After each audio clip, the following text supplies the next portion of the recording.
তো গাইস তোমরা আগে ভিডিওটা ভালো করে দেখো, তারপর আমরা এর ফানি কমেন্ট পড়বো।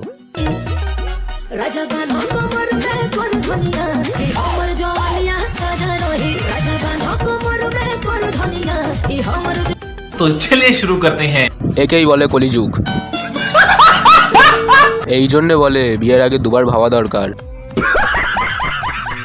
এরকম বউ হলে লোন নিয়ে ডিভোর্স দেব। এটাই দেখা বাকি ছিল। জীবনে বাঁচতে গেলে আর কি কি দেখতে হবে? বৌমা, না না, ডান্সিং মামুনি, ইয়েস। ইস, কার যে জীবন শেষ হয়ে গেল। বাড়িতে বৌমা নট সানি লিওন। বৌমা রক আর পুরো পরিবার শক। Divorce confirm. এরপরেও বলবি বিয়ে করব?